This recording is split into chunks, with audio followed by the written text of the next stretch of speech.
Marlène et Jean-Claude sommes très heureux de te présenter une émission très spéciale afin de comprendre les faits d'actualité.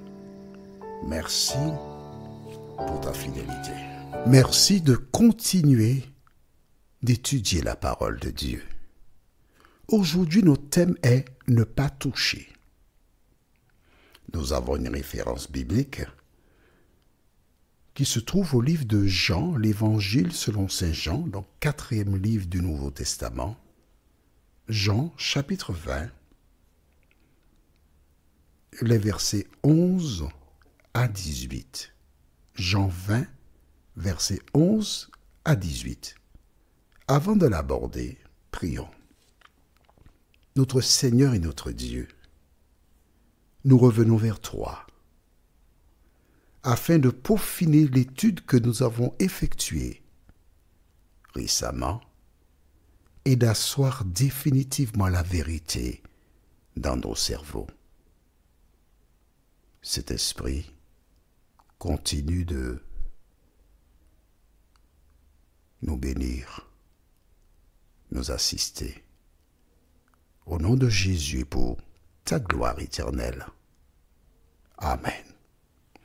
Rappelle-toi, nous avons vu le récit sur Lazare et l'homme riche. Tu te rappelles? Où, à la lumière de ce que nous avons lu, il semblerait qu'il y ait un gouffre entre ceux qui sont quelque part au paradis et d'autres qui sont en enfer. Et certaines personnes ne sont pas totalement convaincues. Voilà donc pourquoi le Saint-Esprit m'incita à préparer l'étude de ce jour juste après celle de Lazare et le riche. Et là, tu pourras faire la part des choses. De quoi s'agit-il? Jésus est mort. Le jour qui précédait le sabbat, c'était quel jour? Est-ce que tu sais? Le jour. On célèbre chaque année ce qu'on appelle le vendredi saint. D'accord? C'est le jour de la préparation. C'est le jour qui précède le sabbat. Vendredi saint. Jésus mourut et il fut enterré avant le coucher du soleil pour respecter le sabbat. Le sabbat commence du coucher du soleil au coucher du soleil. Donc, lorsqu'on parle de sabbat, c'est du vendredi coucher du soleil à samedi coucher du soleil. Pourquoi? Parce que Dieu créa le monde en 6 jours. Et quand tu lis dans le livre de Genèse, tu vois, il y eut un soir et il y eut un matin. Contrairement à l'enseignement donné, où on explique que la journée commence à minuit ou à 0 heure, selon le calendrier de Dieu, la journée commence du coucher du soleil au coucher du soleil. Ce qui veut dire que vendredi, coucher du soleil, à samedi, coucher du soleil, c'est samedi. Et dimanche commence du coucher du soleil de samedi soir au coucher du soleil de dimanche. D'accord? Jésus ayant été inhumé, la Bible déclare que les femmes et les autres observaient le sabbat selon la loi, selon leur habitude. Et le dimanche matin, qu'on appelle le dimanche Gloria, elles se rendirent au sépulcre. On se pose une question, qui nous roulera la pierre? Parce que il y a une pierre là, il faut la rouler pour qu'on puisse embaumer Jésus. Pour elle, Jésus est mort. Il faut maintenant l'embaumer pour qu'il pourrisse. Pourquoi?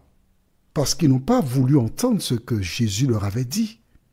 Ils attendaient un Messie qui viendrait pour les délivrer des Romains. Mais Jésus n'est pas venu pour ça. Il est venu pour mourir, donner sa vie pour le salut de celles et ceux qui non seulement croient, mais qui l'acceptent comme sauveur personnel. Jésus dans la tombe, et le dimanche matin de bonne heure, elle se dirige vers la tombe. Nous prenons donc nos Bibles maintenant et nous lisons dans Jean chapitre 20, verset 11 et suivant. Nous irons jusqu'au verset 18. C'est bon? Tu as trouvé? On y va.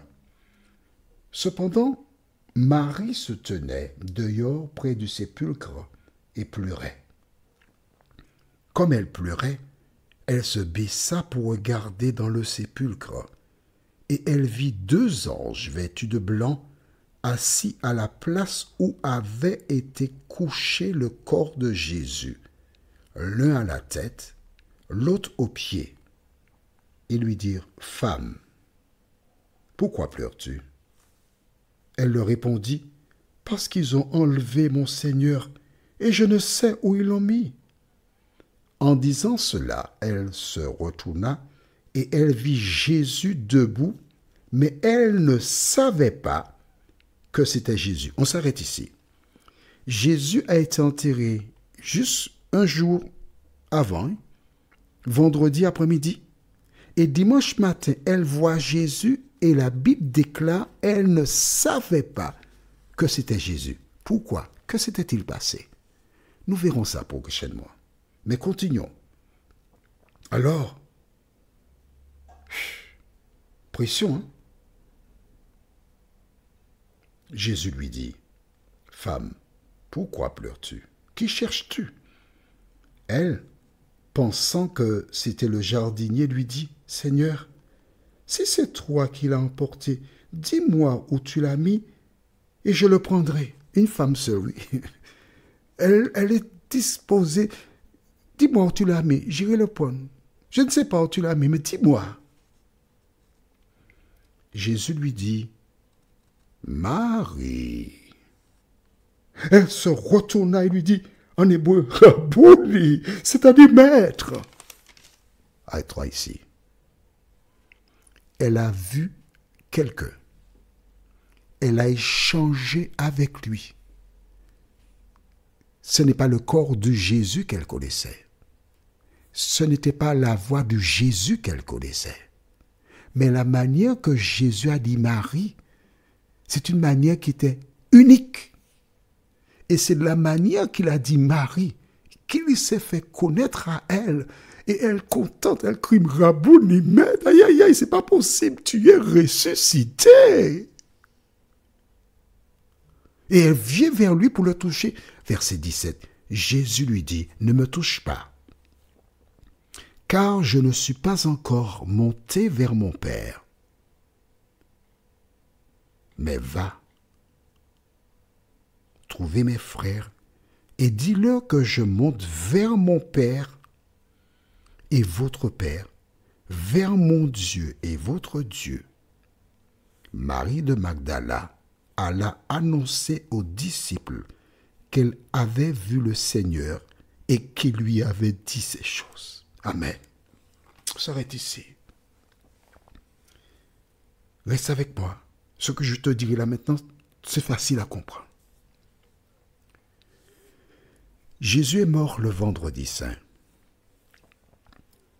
Il est resté dans la tombe jusqu'au dimanche matin, heure à laquelle il a été ressuscité. Pourquoi Jésus n'est-il pas mort un autre jour de la semaine? Écris ça dans ton cahier là, c'est important. Écris ça. Quand Dieu créa le monde, il s'est reposé le 7e jour. D'accord?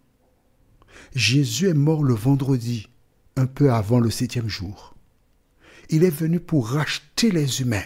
Il s'est aussi reposé le 7e jour. Le jour qui après vendredi, c'est samedi. Et le dimanche matin, il est sorti victorieux sur la mort. On est d'accord? Bien.